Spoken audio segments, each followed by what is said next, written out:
Dr. Karyn Wesselingh, emergency vet at Baulkham Hills Animal Referral Hospital, joins us now to tell us about a very unusual case that turned up one evening not so long ago. Hi, Karyn.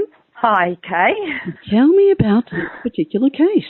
Well, it was quite a surprise. I turned up for my shift on the Saturday evening and faced with a little dog, a French Bulldog, who had a very large hook hanging, well, actually kind of penetrating her mouth and poking right out the front of her mouth. And she was actually, despite the fact that it looked so awful, seemed to be quite okay about it. I think she thought if she moved, she was going to hurt herself. She just kind of stood there like a statue, and that was what I was faced with.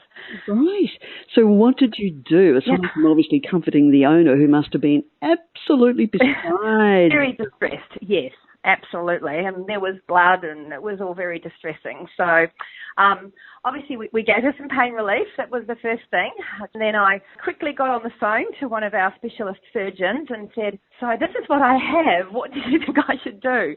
And Sarah, who is absolutely amazing, she said, just anaesthetise the dog and have a look, which is what we duly did. And I had a look and thought, well, I think I can probably manage this.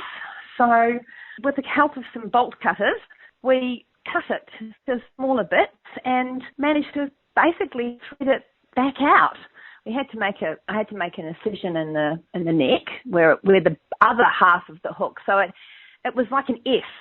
So there was one hook hanging out of the mouth and another hook right underneath her tongue and poking out underneath, not through the skin, but you could see it. So we made an incision there, and then we just prized it out and used the bolt cutters till we get it to a size that we could get out. And Bob's your uncle, I guess.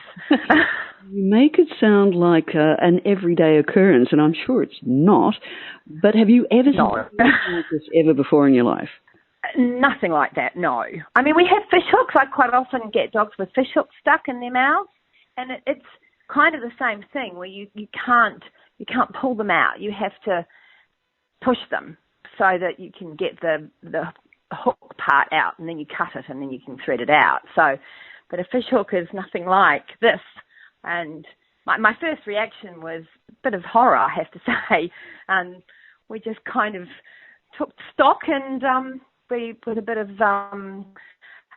just a bit of consideration and thinking about outside the box, we managed to get it out with minimum of fuss. And remarkably, she had hardly any damage. I was amazed, absolutely amazed. Fantastic. Now, do you have any idea how that hook, that huge hook, I don't know what the actual size is in centimetres, but how it got into that little dog's mouth? Well, as far as we know, the hook did not have a hanging basket on it. It was actually lying around somewhere. The owner had taken it off and was just left hanging around.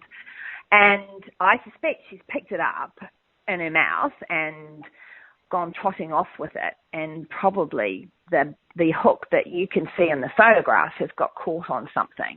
And she's pulled, and that's lodged the other end under her tongue. I think that's probably what happened, but we'll never know. We won't, but she's a very lucky little doggy. So she was perky as anything when she came back in a few days later for a checkup. Yeah, well, she went back to her regular vet actually a couple of days later, but the owner told me that she was eating like a horse and was happy as anything and doing just fine.